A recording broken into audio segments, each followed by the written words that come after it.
Boom. So I've seen other people do One Piece tier lists. This is in Spanish. Don't even worry about it. I'm doing a One Piece arc tier list. Everybody's done it before. I just want to give my take.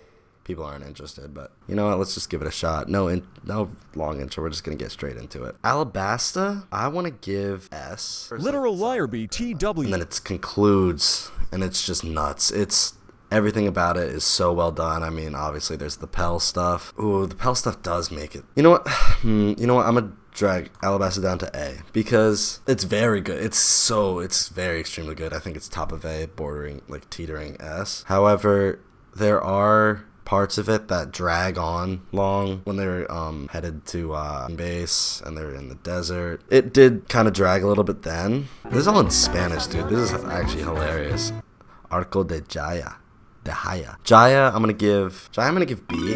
It's a very good prelude to Skypiea, and there's a lot of reveals and more. There's a whole lot of foreshadowing in Jaya, and that's something everybody knows by now. Skypiea, I'm giving A. A lot of people don't like Skypiea. I mean, recently it's kind of a trend to be like Skypiea is the greatest arc ever, which it's not. But Skypiea is really good. It does drag, just like Alabasta, which drags more than Alabasta in my opinion, but it still is an A. Definitely is an A. I mean, I'm not even talking about that. Water 7 S. I don't even think I have to talk about Water 7 being an S. Enies Lobby, you know what? Might as well just make Enies Lobby S too. You know what? We're doing that. Enies Lobby is the culmination of so much. It does it perfectly. Oda was in his bag here. Post Enies Lobby, I'm debating between S and A. The thing about post Enies Lobby is that it's so good and it's the best post/pre-arc yet in terms of providing context of what's going on in the world and reveals. The reveals, this is where we learn that Garp is Luffy's grandpa, Dragon is Luffy's dad. We learn about the warlords. We learn about Whitebeard. We learn about the conflict between Blackbeard and Ace, and then that catapults everything. You know what? It's going S. It's got to go S because it's set up pretty much the entire story up until this.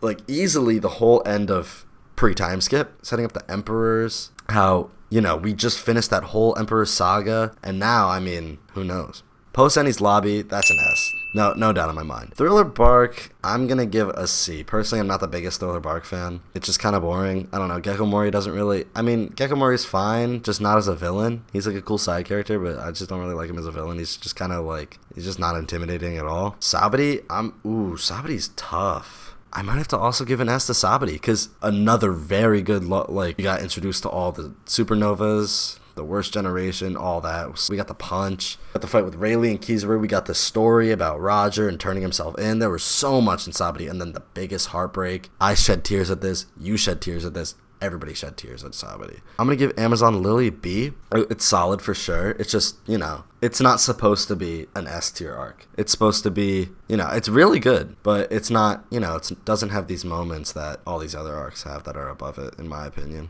Is this Shelltown? I'm going to give it a C. I think this is Shelltown because it's the first volume cover. But it's charming. But going back on it now, it's a little bit dragging to watch. It's not super long, obviously, but it's cool to see it because, it's when Luffy first meets Zoro.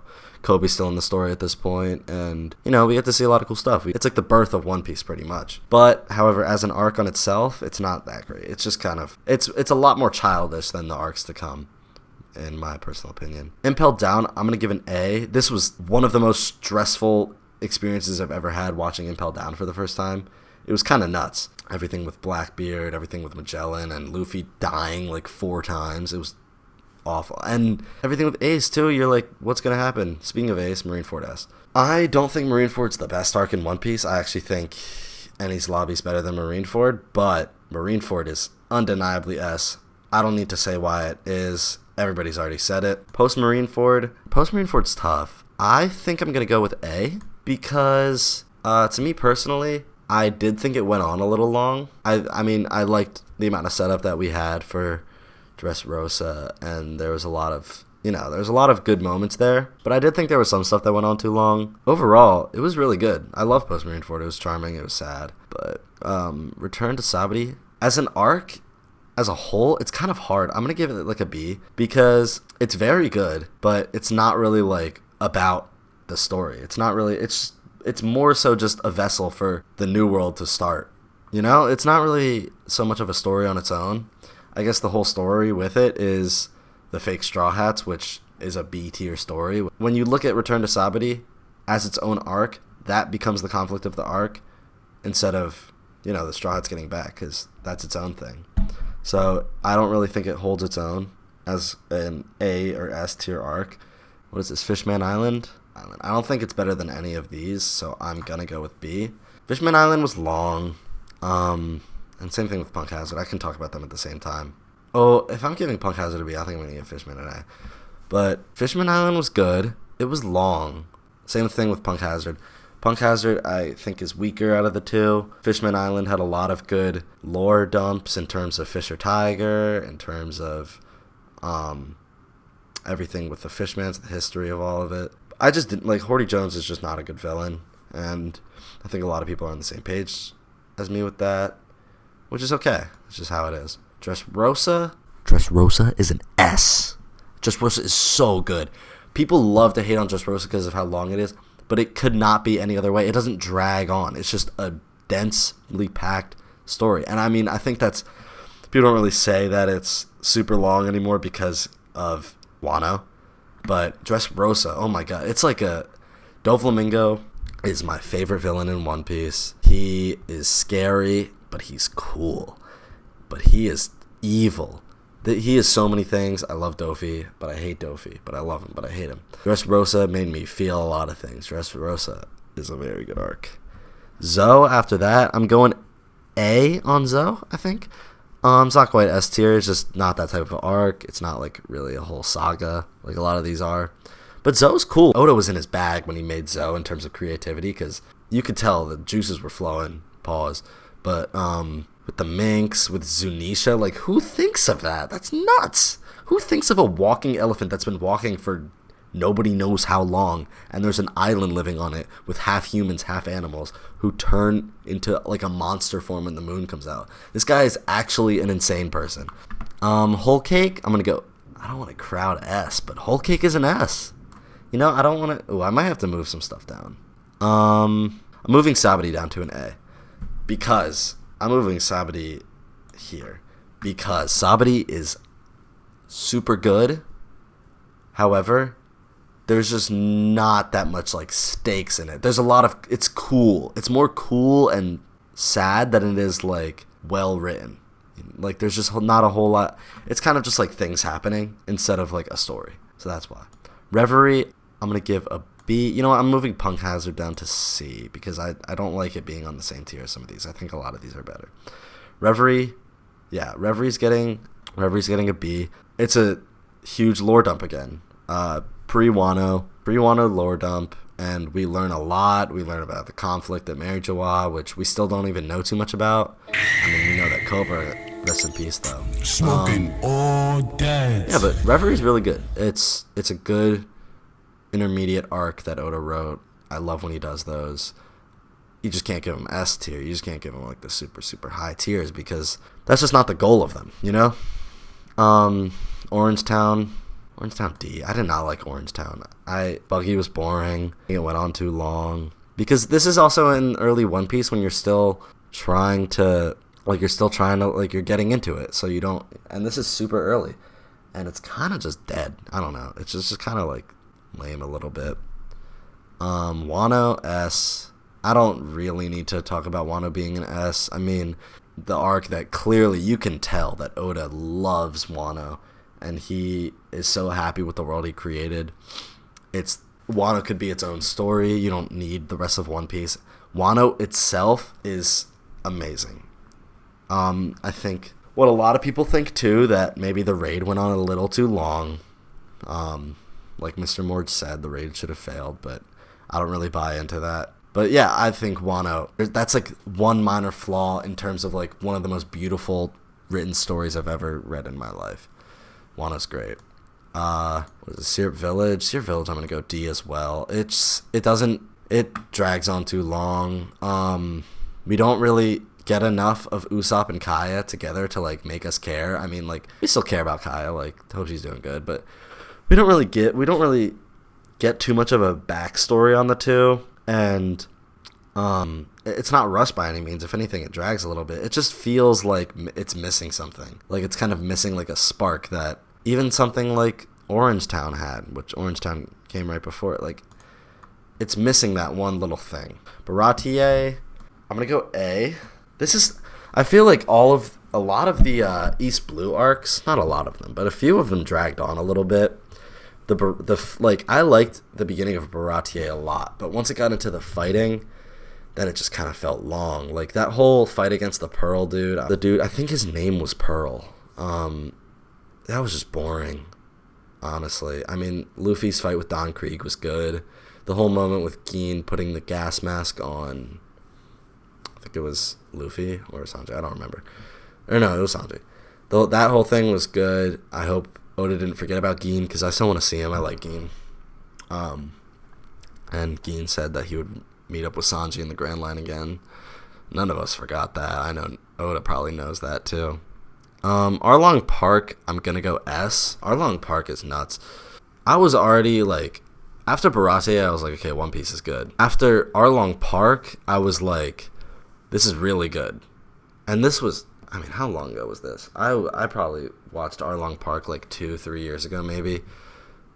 But it's so good. I mean, I went back and reread all of all of pre-time skip. And yeah, Arlong Park still holds up very well. Unlike a lot of the other East Blue arcs, Arlong Park holds up a lot, like very well. Logtown, I'm going to go B. I have a bad habit of putting all of these intermediate arcs in B. Logtown's good, though. I mean, we get the good moment of Luffy smiling as he's about to be killed, even though he doesn't know that he's going to be saved. He's just preparing for death, and he's like, okay, well, I tried to get to my goal, and I guess I failed, but I'm happy I went out trying instead of, just giving up and lying around. So that was like one of the big character moments for Luffy in East Blue. And yeah, Logtown's great. We get Dragon for the first time, Smoker for the first time, Tashigi. Zoro gets his swords. And there's still so many mysteries in Logtown, honestly, like about Dragon's devil fruit. If he has a devil fruit, what caused the lightning? If Dragon most likely caused the lightning, but how? Is it a wind devil fruit? Is it a storm devil fruit? Who knows? But Whiskey Peak, I'm going to give C. Whiskey Peak was... Actually, I'm going to give Whiskey Peak a B. I don't know. Whiskey Peak was a B. Because it wasn't that long, and the main moment of it was Zoro taking down all of the Baroque Works members. And that was so cool. And that takes up, like, kind of... not a majority of the arc, but, like, a good chunk of it. So, like... I can't not say that. I can't say that's like a C. Little Garden, I'm going to say C. I'm not as big of a Little Garden fan as a lot of people are. I think that, I don't know, it just kind of, once again, the fight between, like, Mr. 3 and dragged on a little bit. Like, once Vivi, Zoro, and Nami were all on, like, the wax machine, everything slowed down. And I really like Dorian Bragi. I love him a lot. This is also, like, Luffy was also not that great during this arc. He was just kind of, like, being stupid, which is part of Luffy's thing, but the whole thing with, I don't know, it was just, like, he was kind of just running around. That's what I felt like was going on in this arc. Sanji was a goat in this arc, though, Mr. Prince. Yeah, that was great. And then, finally, we got Drum Island, which I'm gonna say Drum Island's an A.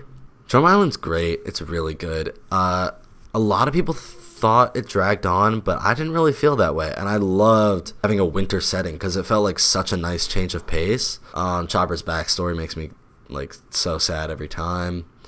Love Hero Look, but I hate to say, but I love Kureha more. I feel Kureha and Chopper have a better relationship for me in terms of comparison to Hero Look and Chopper. But Hero Look's still great. Love him. He had a famous quote. A man doesn't die unless he's forgotten, which, yeah, beautiful arc. So yeah, this is the tier list. What are we thinking? We got Enies Lobby, Water 7, Post Enies Lobby, Marineford, Dressrosa, Whole Cake, Wano, Arlong. I like that. I like that S tier. I mean, I think it takes a little bit from everywhere. I just can't. I think Water 7 I think I have over Enies Lobby, actually, if I'm being honest. Because Enies Lobby, without Water 7, Enies Lobby is like whatever. Because...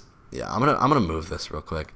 But you can have Water 7 without Enies Lobby. Because even before I got to Enies Lobby, and I'm, like, rounding out Water 7, I was like, oh my god, this is the best thing I've ever watched Like the best anime thing I've ever watched, like no doubt, best like thing I've ever watched.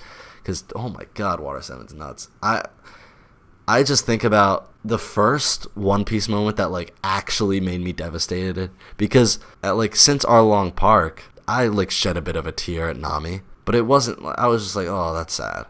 But Water 7, the fight between Luffy and Usopp, I don't even know. That threw a wrench into everything for me, because I was like, is Usopp actually leaving the crew? I had no clue at the time. And oh my god, I just want to rewatch Water 7 for the first time again. That's just something I miss. But yeah, so this is the list. Let me know what you think. Let me know if you agree, disagree. I feel like I'm gonna have I feel like I might get in trouble for some of these, like Baratie at A, because that's a lot of people's S tier. So yeah, let me know what you think.